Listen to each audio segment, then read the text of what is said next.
Hello, I'm going to be doing another installment of Toy Spake Pottery TV. We're making very large vases. And I'm going to pan the camera just for a second so you can see what our goal is. It's about 12 inches tall, and we're going to be using 8 pounds of clay to do this. So, be patient with me here as we start out. We're going to have to center 8 pounds of clay. And when you're centering that much clay, it's always best if you can do it in 2 different installments, so to speak. So the first pile of clay I just put down is 5 pounds. So you center the 5 pounds first.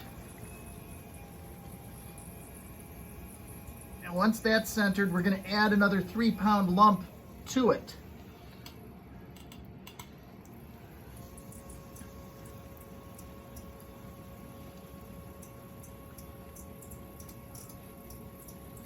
You want to try to have the top of the mound of clay as smooth as possible and with a slight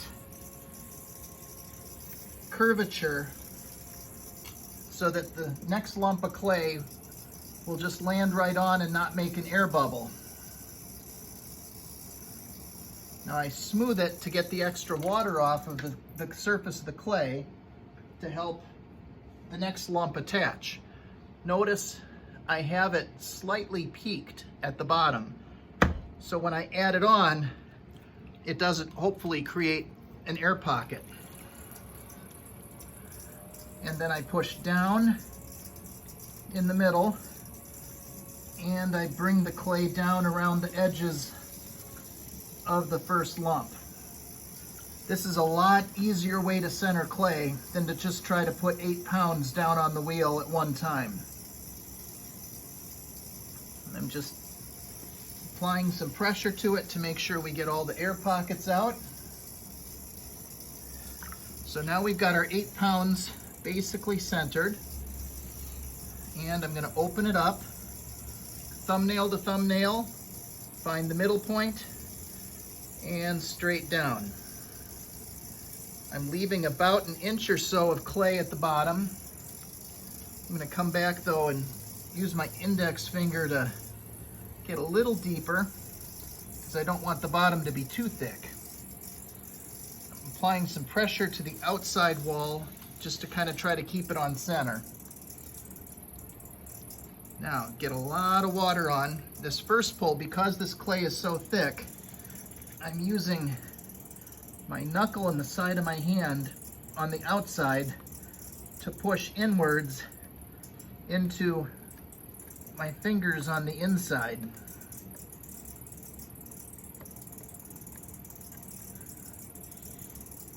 As you do this, it's nice if you can apply more water. If you can't, don't panic. Just try to finish the pull. Add more water first chance you can. Groove the bottom so that you've got a way to get underneath the clay. And then pushing out from the in and in with the knuckle on the outside. Try to get as much of that clay from the bottom of the piece into the sidewall as you continue to pull the clay upwards. You want to try to keep the clay in a cone shape for as long as possible so you can control it and it doesn't spin outward and you start losing it. So we're going to groove the bottom again. By grooving the bottom each time also, what you're doing is you're gradually tapering in the bottom, the base of the vase. So it helps you with the form of the vase too.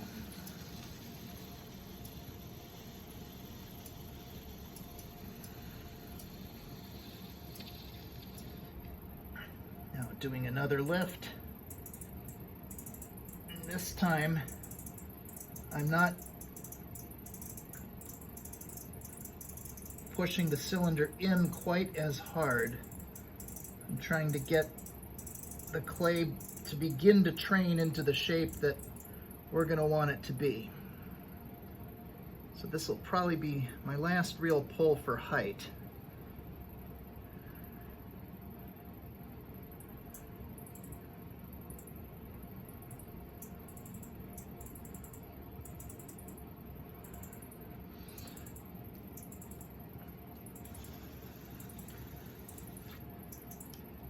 Now, one of the things that you'll find with vases and clay, things always look much taller than they really are. By eyeballing this, most people think that's 1.5 feet tall. It's about 13 inches. So height is deceptive. Now, just to make sure that we've got this pretty even, I'm collaring this in.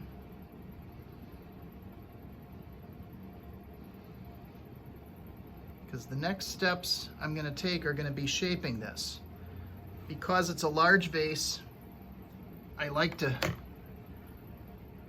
let it have a fair amount of weight to it, so it's not going to tend to tip over. Take some water out of the bottom of this right away.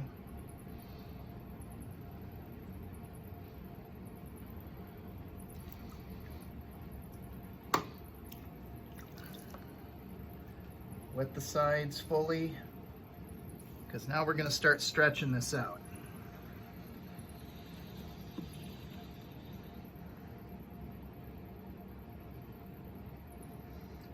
Notice I'm using the outer hand mostly to brace the clay, and I'm using the hand that's on the inside to push out.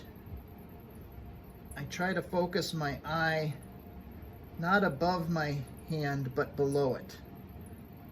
Because if you focus above, you tend to panic, since that's the part that's moving the most.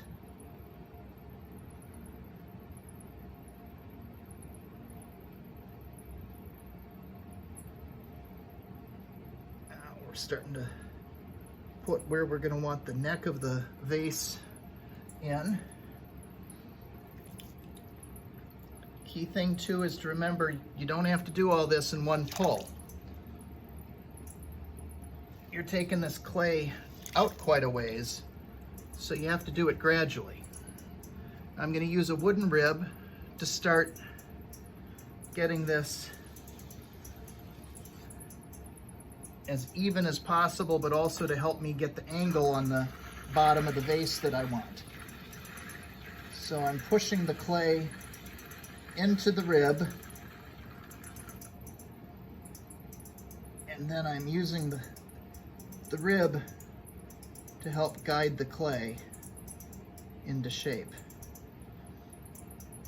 Again, you do it gradually, because if you do it too aggressively, you will lose control of the piece and you'll develop weak spots that can't be braced later.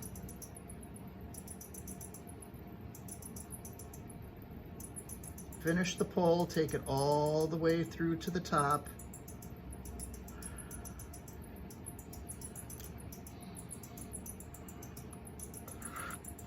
And then go back and start evening everything out.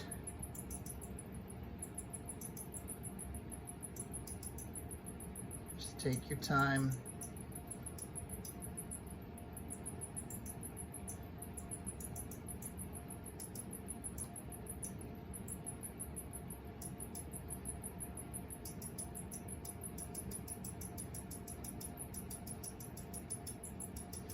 Always when you're using a rib like this, turn the rib so that you're not using the full flat of the rib, but just one point. So for example, I'll start out with it like this, but once you get close to the end point there, you just turn the rib so that you're using just that middle point as your support or your point of contact. I'm just going to smooth this, and as I do that, I'm very gently pushing out from the inside to make sure that the shape is how I wanted it. Always have to be careful as you get to that curve at the top, because that tends to want to be a weak spot.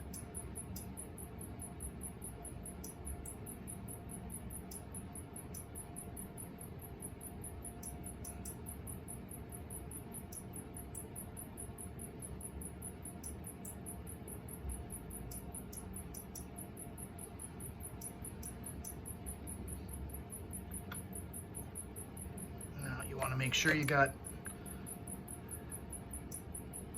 all the water out of the bottom of the inside, or else you're going to have the bottom of your piece develop some stress fractures.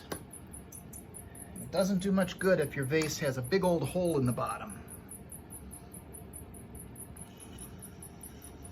Just going to take a little bit of clay out from the very bottom.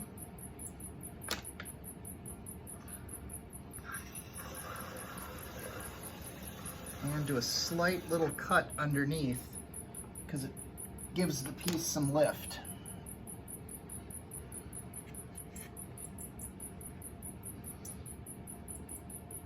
Smooth the rim using a chamois or some other similarly soft piece. Step back, take a look how it is for form.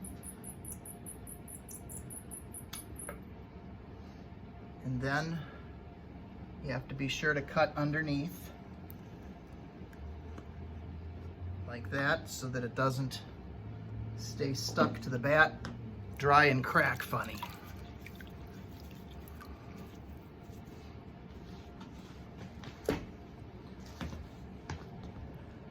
So that vase now looks like it's 15 inches tall, but it's about 12. So a little bit more than that, and it will shrink a bit. So thanks much, and that was making a tall vase.